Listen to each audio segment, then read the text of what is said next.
Namaskaram, 1,000 names and 1,000 stories, 368th name, HETHAVE NAMAH. In the sacred town of Kanchipuram, there lived a brilliant scholar named Yagnamurti. He was a master of logic and a man of great pride in his debating skills. His fame had spread across the land as someone who could vanquish any opponent with sheer intellectual power. Yet he had one mission that he considered his ultimate conquest: to defeat Ramanuja, the revered Vishishtadvaita philosopher. He travelled to Varanasi, where he collected many authoritative texts on our scriptures. Armed with these and confident in his mastery, he journeyed to Srirangam, determined to challenge Ramanuja in the debate and establish his supremacy.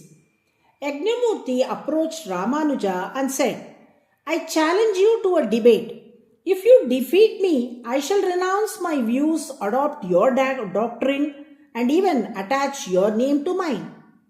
But if you lose, will you agree to follow my philosophy?" Ramanuja replied calmly, "I have no desire for debate, for my purpose is not victory, but the upliftment of souls. Yet, since you have invited me, I shall accept.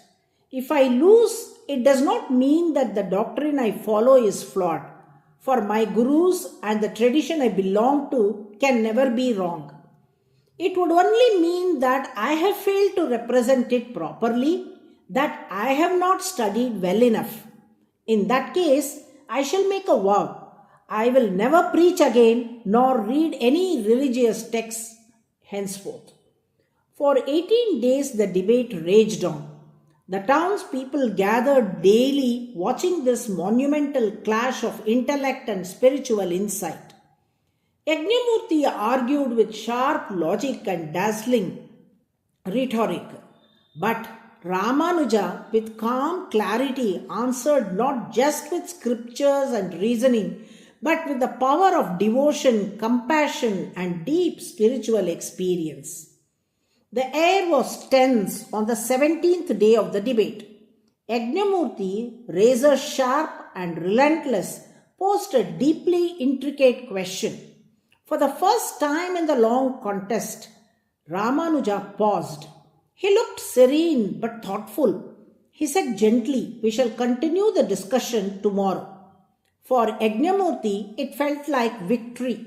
He returned home, his chest puffed with pride, whereas Ramanuja returned to the mutt, feeling disturbed. The next morning, as Ramanuja entered the debate hall with quiet confidence and divine grace, something unexpected happened. Yagnamurti, who had once stood proud and unyielding, suddenly ran towards him, his heart transformed. Overwhelmed, he fell at Ramanuja's feet and declared with humility, "Swami, I have lost. You have won, not just the debate, but my heart and soul.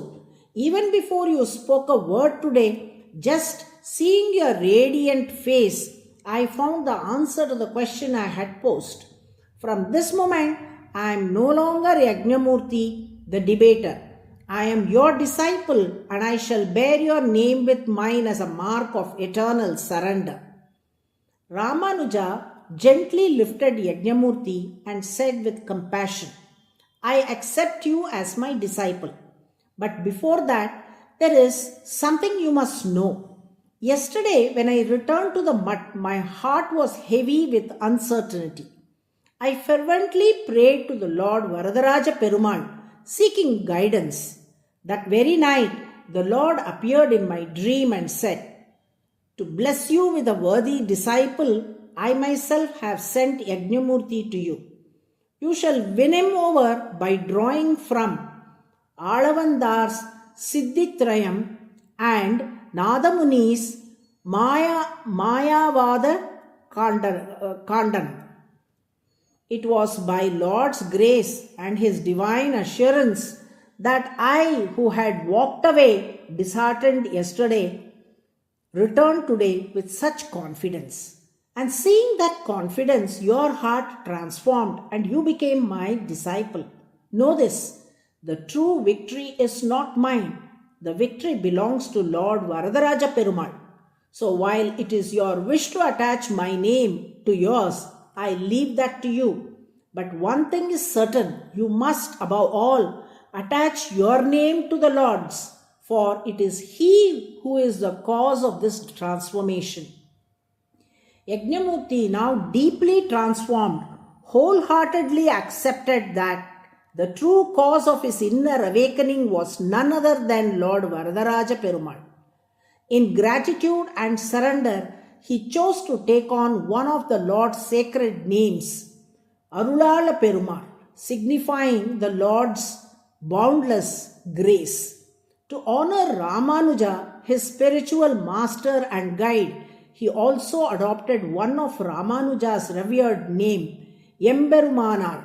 Thus, with devotion in his heart and humility in his soul, he began to be known as Arulala Perumal Emberumanar and lived the rest of his life as a steadfast disciple of Sri Ramanuja, propagating the Sri Vaishnava Siddhanta with deep faith and fervor. The Lord is the cause behind devotees attaining the blessings they desire and achieving success in life. He is also the reason behind Ramanuja's victory in the debate. It is because of him that Yagnamurti became a disciple of Ramanuja. That is why the Lord is referred to as HETHAVE. HETHAVE means the one who is the cause for devotees to attain the fruits they long for, and is also the 368th name in the Vishnu Sahasranama. To those loving devotees who chant HETHAVE NAMAH daily, the Lord graciously grants all blessings without any deficiency. Narayana, Narayana.